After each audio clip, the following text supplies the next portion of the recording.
My name's Emma, and I've got a twin sister, Sarah. You'd think being twins would make us close, but it couldn't be further from the truth. We might have popped out on the same day, but that's where our similarities end. From day one, it was clear I wasn't what my parents wanted. They'd planned on having just one kid, and I guess I was the unwelcome surprise package. Sarah was the spitting image of our mom, all blonde hair and blue eyes. Me? I took after Dad's side of the family, with dark hair and eyes that reminded everyone of my grandmother. The same grandmother my mom couldn't stand. Grandma's shoe store was my sanctuary.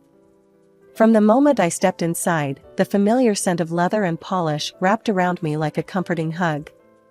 The rhythmic tapping of heels on hardwood floors created a soothing melody that drowned out the chaos of my home life. This place felt more like home than our cramped apartment ever did. "There's my little entrepreneur," Grandma would call out, her voice warm and welcoming as I burst through the door after school. Her face, lined with years of laughter and wisdom, would light up with genuine joy. For once, I felt truly wanted, truly seen. I started helping out in the store when I was barely tall enough to see over the counter. Grandma would lift me up, perching me on a high stool so I could watch her work the old-fashioned cash register. As I grew, so did my responsibilities. By the time I hit my teens, I knew that store inside and out. It was different at home. "Emma, why can't you just wear what your sister's wearing?" Mom would huff, trying to squeeze me into another frilly pink nightmare. "It looks so cute on Sarah." I'd stare at my reflection, feeling like a clown in a rhinestone-covered sweatshirt with a seal plastered across the front. "I look stupid," I'd mutter. As we got older, the differences in how they treated us became even more obvious. Sarah was the princess who could do no wrong. Me? I was the workhorse. "Emma, you need to work hard and make something of yourself," Dad would lecture. "Then you can help take care of your sister and us." "But we're the same age," I'd protest. "Why doesn't Sarah have to work hard too?" Mom would give me that look, the one that said I was being a pain in the ass again. "Your sister has other talents. You need to focus on being responsible." Responsible. That was their code word for, do everything we tell you to do, and don't complain about it. We lived in a tiny apartment. Dad worked as an insurance agent, and Mom was a shop assistant.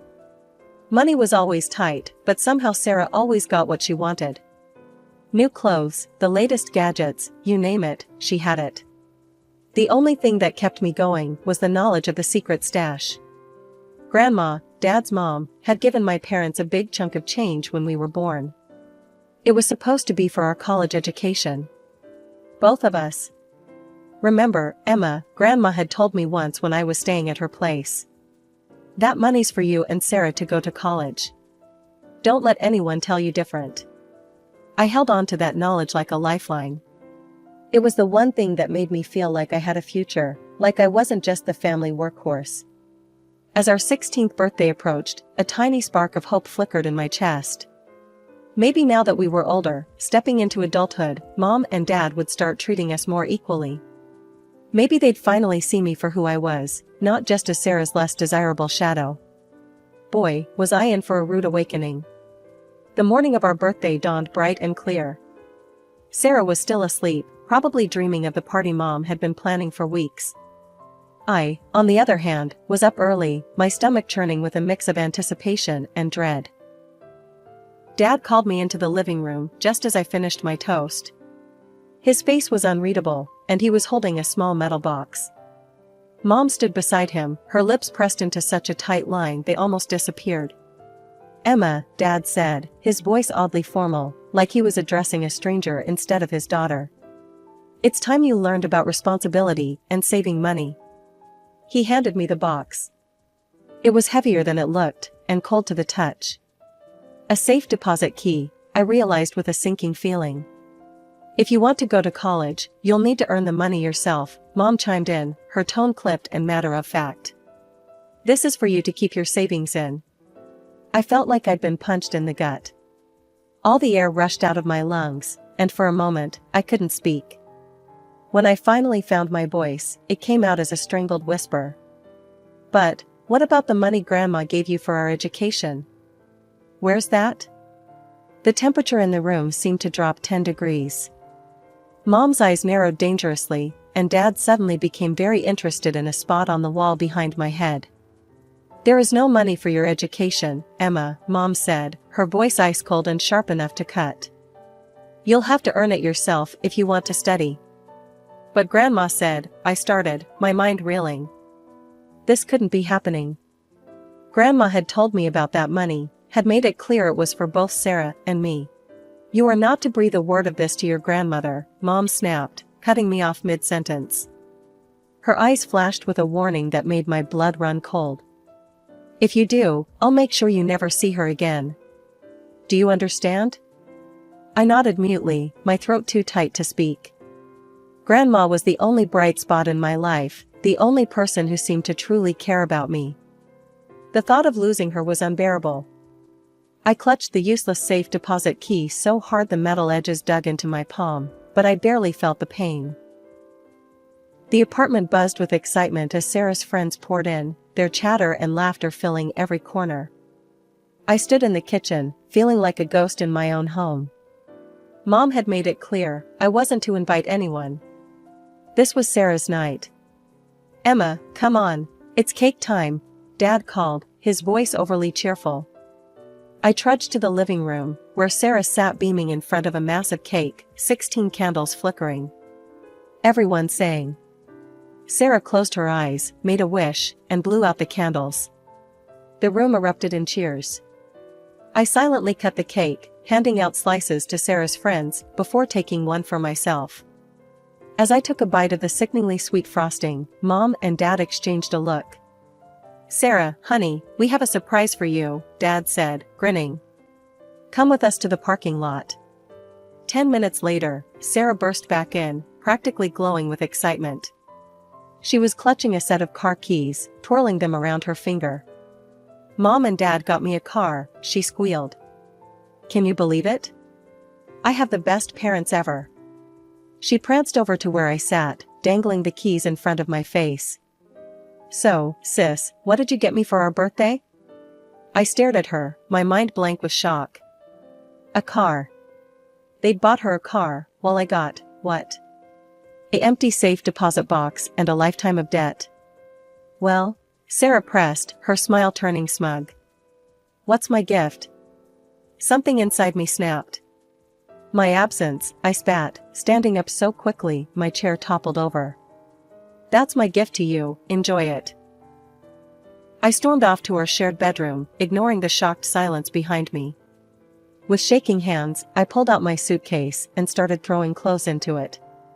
Emma, what are you doing? Mom's voice came from the doorway, more annoyed than concerned.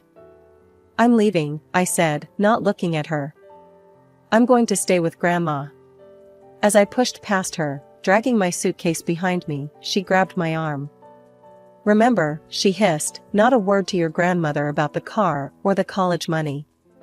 Understood? I yanked my arm free and walked out, not bothering to say goodbye. No one tried to stop me. The bus ride to Grandma's seemed to take forever. By the time I got there, it was late evening. Grandma opened the door, her face a mix of surprise and concern. Emma, what are you doing here, sweetheart? I thought you were out celebrating with friends. Of course. Another lie from Mom. I just wanted to see you, I mumbled, suddenly exhausted. Can I stay here tonight? As I lay in bed that night, in the quiet comfort of Grandma's guest room, the events of the day washed over me. The safe deposit box, the car, the party, it all swirled in my mind like a toxic whirlpool. I wanted to tell Grandma everything, to let it all pour out. But Mom's threat echoed in my ears. I couldn't risk losing Grandma. She was all I had left. The next morning, I woke up with a plan forming in my mind. As Grandma bustled around the kitchen making breakfast, I took a deep breath and dove in. Grandma, I was wondering, could I maybe work at your store? Like, properly? I asked, trying to keep my voice casual. And, maybe stay here for a while? It's just, things are so noisy at home with Sarah and all. Grandma turned to me, spatula in hand, her face softening. "Oh, sweetheart, of course you can. I'd love to have you around more." Just like that, my life changed. I started working at the shoe store after school, learning more about the business side of things. Grandma was a patient teacher, showing me everything from inventory management to dealing with difficult customers. Every evening, we'd close up shop together and head home. Grandma would cook dinner, asking about my day, actually listening to my answers. For the first time in my life, I felt truly cared for, truly loved.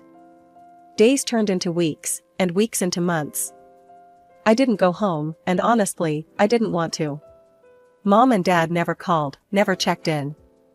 It was like I'd disappeared from their lives, and they were fine with it. Grandma insisted on paying me a full salary, saying I'd earned it fair and square. I saved every penny I could, watching my bank account grow.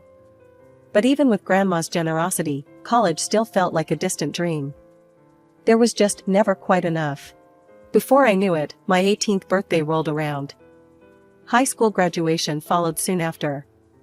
I sat in the auditorium, watching as Sarah's name was called. Mom and Dad cheered loudly, beaming with pride. When my name was called, there was only Grandma's enthusiastic clapping from the back row. After the ceremony, I watched as my parents fawned over Sarah, taking pictures and handing her gifts. They didn't even glance my way. It stung, but I was almost used to it by now. "You did good, kiddo," Grandma said, hugging me tight. "I'm so proud of you." On the drive home, I took a deep breath and made my announcement. "Grandma, I think I'm not going to college this year." Grandma's brow furrowed in confusion. "But why, sweetheart? I gave your parents money for both you and Sarah's tuition. There should be plenty for you to go." My heart raced as I scrambled for an explanation, Mom's threat echoing in my ears. "I want to save up more money," I said, hoping my voice sounded steadier than I felt. "I want to be able to rent an apartment near campus, you know? Pay for my own accommodation. I just want to be more independent." Grandma studied me for a moment, and I held my breath, praying she wouldn't see through my lie. Finally, she nodded. "That's very mature of you, Emma. If that's what you want, I'll support you." So that's what I did. While Sarah packed up for college, showered with new clothes and dorm supplies, I threw myself into work. Every day at the store taught me something new, not just about shoes, but about life, business, and myself. Living with Grandma and working at the shoe store became my new normal. Every morning, I'd wake up early, help Grandma with breakfast, and then head to the store. The smell of leather and polish that once represented my escape now felt like home. I threw myself into work with a determination that surprised even me. During the day, I'd help customers find the perfect pair of shoes, my smile never faltering even when dealing with the most demanding clients. In the evenings, after we'd closed up shop, I'd mop the floors, reorganize displays, and make sure everything was spotless for the next day. "You've got a real knack for this, Emma," Grandma would say, watching me expertly handle a difficult return or upsell a customer on shoe care products. As the months went by, Grandma started teaching me more about the business side of things. I learned how to manage inventory, balance the books, and handle paperwork. It wasn't always easy, but I soaked up every bit of knowledge I could. "You know, you could run this place someday," Grandma told me one evening as we went over the monthly accounts. "You've got entrepreneurial spirit in your bones." Her words filled me with a pride I'd never felt before. For once in my life, someone saw potential in me. But even as I immersed myself in the world of retail, my dream of college never faded. Every paycheck I received, I'd squirrel away most of it, allowing myself only the bare minimum for necessities. It wasn't easy. I'd see girls my age walking by the store, shopping bags in hand, laughing with their friends.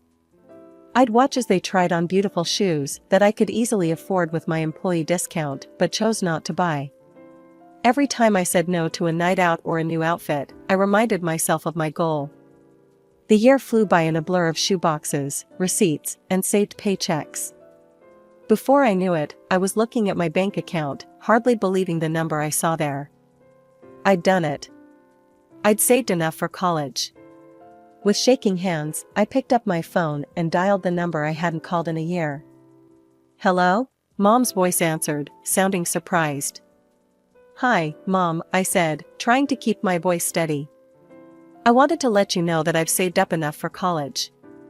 I'm going to apply for next semester." There was a long pause on the other end. "Then, why don't you come over? We should talk about this in person." I agreed, a mix of emotions swirling in my stomach. As I hung up, I caught my reflection in the store window.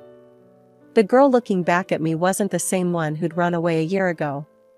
She was stronger, more confident. As I stepped into my old apartment, the familiar scent of home was gone, replaced by the sterile smell of fresh paint and new furniture. Mom greeted me with a forced smile, ushering me inside.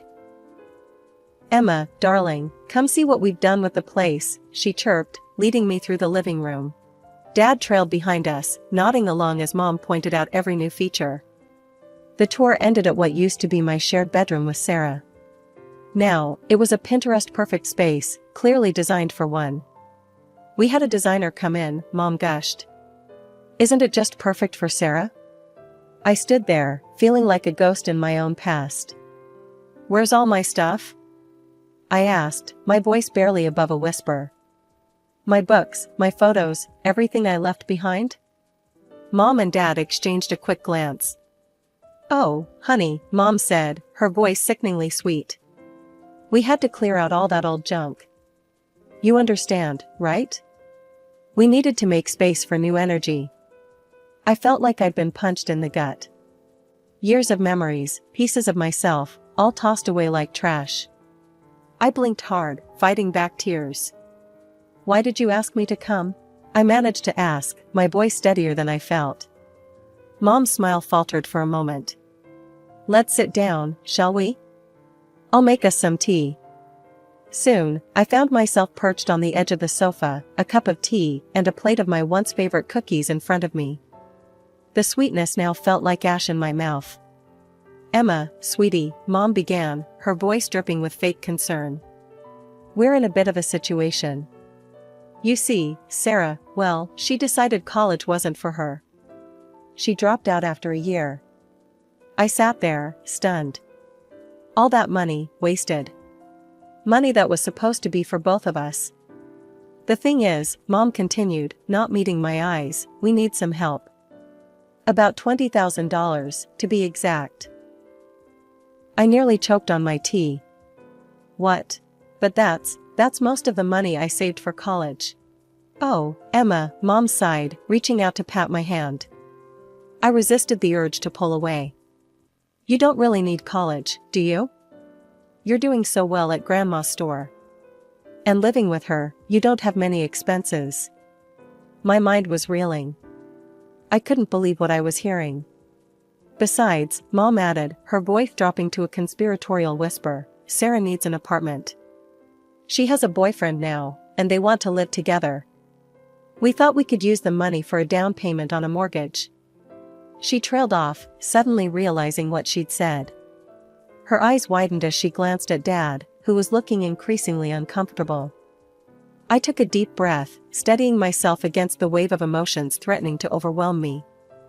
The air in the room felt thick, charged with tension and unspoken truths. "No," I said firmly, my voice stronger than I felt. "I won't give you the money. Why don't you sell Sarah's car? Or use the money Grandma gave you for my education?" Mom's face underwent a rapid transformation, first paling to a ghostly white, then flushing an angry red. Her eyes narrowed dangerously. "There is no money left, Emma," she spat, her words dripping with venom. "We spent it all on Sarah's car, the renovations, new furniture, clothes. And now the car's totaled. Sarah had an accident while drunk, so insurance won't cover it." Each word felt like a physical blow. All that money, meant for my future, gone. Squandered on frivolities and Sarah's recklessness. "Besides," Mom continued, her voice abruptly shifting to a sickeningly sweet tone that made my skin crawl, "girls don't really need college. You should focus on finding a good husband." The casual dismissal of my dreams, my hard work, my entire future, ignited a fire in my chest. What about my interests? I asked, my voice shaking with a mixture of rage and disbelief. What about what I want? Mom waved her hand dismissively, as if swatting away an annoying fly. We are thinking of your interests, Emma. This apartment will be yours after we're gone. Isn't that enough? I couldn't help it, I laughed. I don't want your apartment. I want an education. I worked hard to save that money, and it's mine. Mom's face contorted with fury, transforming her features into something almost unrecognizable. She loomed over me, her voice dropping to a menacing growl that sent chills down my spine. You will do as you're told, Emma. Give us the money, now. But something had changed within me. The fear that had kept me compliant for so long shattered, replaced by a steely resolve. With a swiftness that surprised even me, I ducked under her outstretched arm and bolted for the door.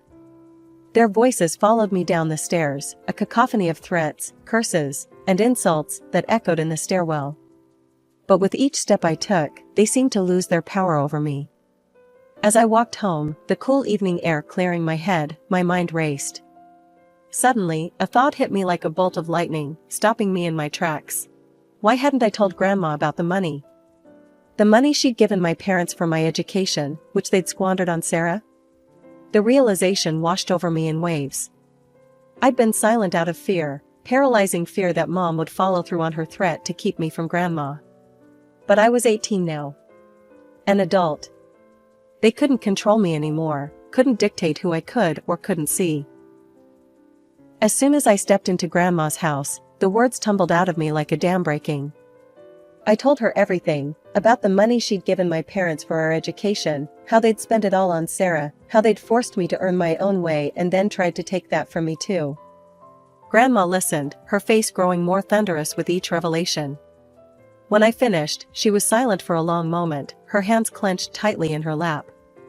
Those lying, manipulative. She muttered, then took a deep breath. Emma, I'm so sorry. I should have checked up on this years ago. Before I could respond, she was on her feet, phone in hand. I watched in a mixture of awe and trepidation as she dialed my parents' number. The conversation that followed was like watching a storm roll in. At first, my parents denied everything. But Grandma was relentless, her voice rising with each lie they told. Finally, they cracked, admitting to everything. How dare you? I heard Dad yell through the phone. Emma, you ungrateful snitch. Grandma's eyes flashed dangerously. Don't you dare speak to her like that, she snapped, then hung up. She turned to me, her face softening. Emma, sweetheart, I promise you this, I will protect your interests. You focus on your future, and let me handle them. Over the next few weeks, I threw myself into college applications. It felt surreal, finally pursuing my dreams without the weight of my family's expectations holding me back. Then, out of the blue, Sarah called. Hey, sis, she chirped, as if the last few years hadn't happened. I need a favor. Can you lend me $4,000? I nearly choked. What for? There's this amazing online course on how to seduce rich men, she explained, excitement in her voice. I'm gonna land myself a millionaire, get rich quick. I'll pay you back, promise. I couldn't believe what I was hearing.